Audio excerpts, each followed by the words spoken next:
will be used for you in the court of law. Okay. No, but this helps me to see how it went, and I'm going to probably just play the video in other classes so I don't have to keep talking, right? So that's how it's going to work for me. Yeah. All right, I do want to tell you, this is my second year here at MRCA. It's a great school. Like, I feel so supported by the administration, and I feel the love from you guys. Like, I feel like this is my home, and I'm glad to be here to minister to your kids. It's a privilege. It really is. It's an honor. It's not a job. I love Mondays and Wednesdays, and I don't like Fridays. Okay, I love Mondays because it's actually my light teaching day. I have 4 classes that day. That's easy.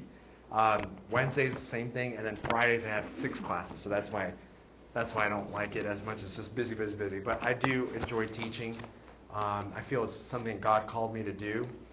But I'm always looking to improve. Swivl's one way I can do that, and then also my improvement, I hope, is going to reflect in your children's improvement as well. I want to make sure that they're learning math and how to do the math, but one of my main goals is for them to understand math. So I don't want them just to be like robots who can just, yes, I know this process, I can do it, but I really want them to understand what they're doing. And my goal is to interject a lot of the properties of math, a lot of the logic behind, the reason behind math, and help them not only this year, but also in years that follow. You guys, your children are enrolled in Algebra 1 Honors. So what happens is this is a high school class. If you want to take this credit, I would recommend if you have an A at the end of the year, average, you can take this to a high school and you get a Algebra 1 or a math credit. And then they can go into geometry, which is awesome. But it's also beneficial if you don't take it as a credit in high school. So if you got maybe a low A and it's up to you, or a B or a C, and you want to retake it, please do so. It's going to help them out in the future. They'll take Algebra 1 again, but they're just going to be really grounded in math, and it won't be like a drudgery as they go through the other math courses. So that's a little bit about how the class works for 8th grade. Kind of back to my goals. One of my goals for them also, not only to understand math, but improve. I'm guessing not everyone in this room has a child who loves math. It's totally okay. This is my 7th year teaching. I've had my share of those who do not love math, and that's okay. My goal is not for you to love math per se, although it's awesome when, oh, I love math, or this is great, but really for them to be successful and to learn from their failures. You're going to miss problems. I'm going to mess up on problems. If you go on YouTube, you see some of these videos, I mess up sometimes. And it's on video now. It's recorded. That is okay. I have to learn as a teacher, and they have to learn as students. So we're all human, and we're all going to grow. I have a couple boards here. Excellence and Math Reflects God. Excellence, there's nothing on that board. But I'm already ready to put some of your kids' work on that board because of the effort they're putting, the work they're showing. I mean, it's just great. I'm going to put that, and it's going to get filled up. And then Math Reflects God. That is my overarching goal. It's so amazing to see how God is reflected in the order, complexity, the logic, the rationale, the reasoning, and it all goes back to God. Math is not random. God is not random. Very, very directly related to God.